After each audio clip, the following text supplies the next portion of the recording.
Well, we just got the latest monetary numbers up, and they are not good. They are telegraphing a slowing economy, and let's take a look at the numbers. M1, as you can see, is in the negative territory and remains at negative 0.74%. Now, I sent out this morning on Twitter, and it is an error. M2 plus plus is a more broader range of money supply. Interesting, it's only grown at 1.9% slower than the rate of change of Canada's population. And you can see it's just plummeting. It hasn't slowed yet, and that's foretelling that basically the economy is slowing dramatically. I don't believe we'll be in a recession until the second half at the earliest, but definitely by 2024. And you can see the simple leading indicator, the yield spread or yield curve. I could use both. It's still at an extreme. This was updated this morning. And other peaks in 2000, 2007, 2019 foretold of a slowdown, hard landing recession. So it gives us a good heads up. And when that starts to reverse, that'll be a sign that the recession is upon us. So for now, nothing like that is actually occurring. Now, this is also updated this morning. I want you to pay attention to this. And this is a lesson of three things: the long wave, the monetary wave, and the fiat era. Okay, let's cover this in this as quickly as we can. So this is Canada's mortgage credit growth.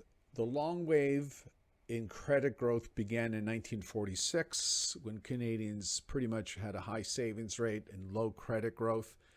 It peaked in the 70s, and it's forecasted to bottom in the 2030s. We'll definitely be in a deleveraging. A lot of people won't believe that's going to happen, but you can see the trend is obvious. Now, the total numbers of mortgage credit, I have it starting in 1969 at 15 billion. You can see we're up to over 2 trillion. And notice that already in 2018, it was already slowing because, in a credit-based economy, and I think Richard Duncan has called this creditism, not capitalism. It's not savings and investment. It's credit and consumption. But the updated data for May shows that it's continuing to slow.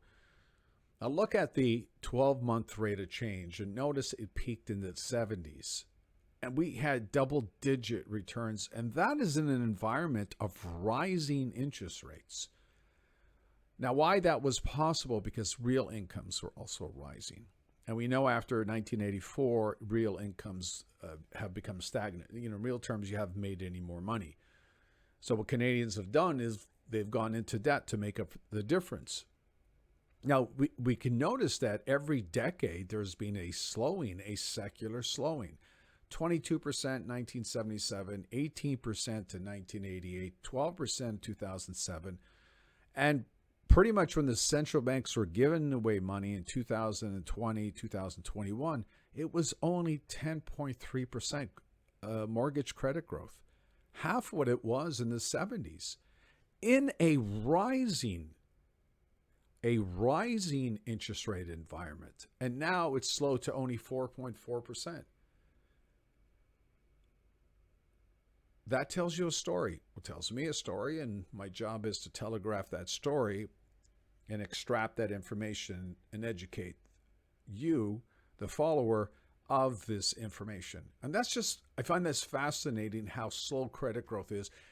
Because if you look at the price of credit, historically, it's still very low.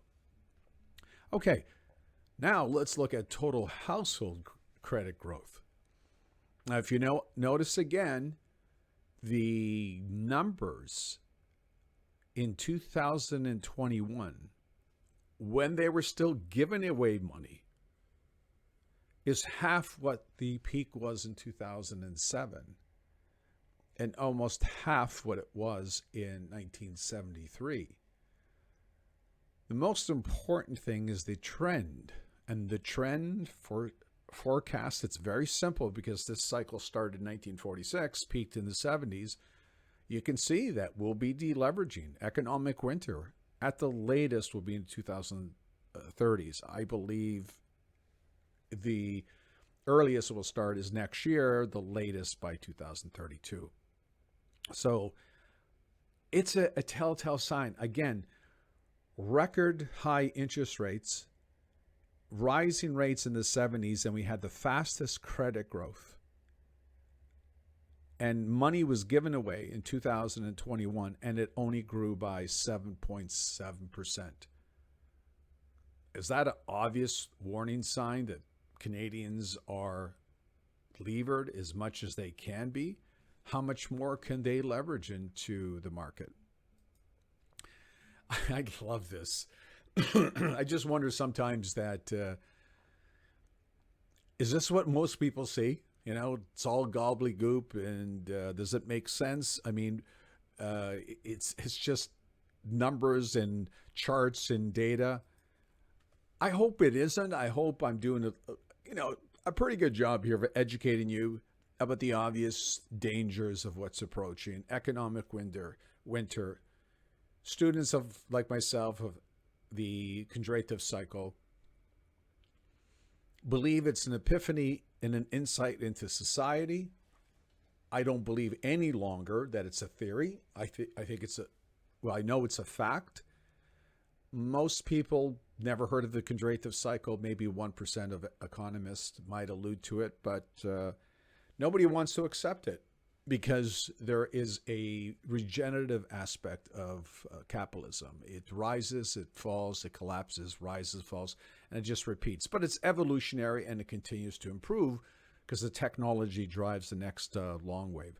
So as you can see, in simplicity, economic growth is slowing because credit growth is slowing, and economic winter is knocking on our door. Now, a lot of people have asked me questions, and I'll post your questions underneath. What I'm planning to do is taking the summary of questions all week to the general audience to educate them and answer them on Friday with the video, because usually people are asking questions other people are thinking about. I know that's how I thought when I was learning anything. Sometimes other people ask a question, oh, that's interesting, and you'd learn from that. So yeah, please, and let me know how you like this format. It's to make it simple, articulate the message, make it visual, and in a nice visual software program so I can articulate the message. Like, subscribe, please, and please let other people know who might be interested in economics and a thesis that's not taught in school, by the way. I've had to learn this on my own. I didn't plan to learn economics. It just, this Kondrativ cycle is fascinating to me. It just explains everything, right? It puts order in the chaos, just like the fourth turning or the seculum cycle does. Anyways, I'm rambling. We will talk soon, and hope you enjoyed this video. Bye for now.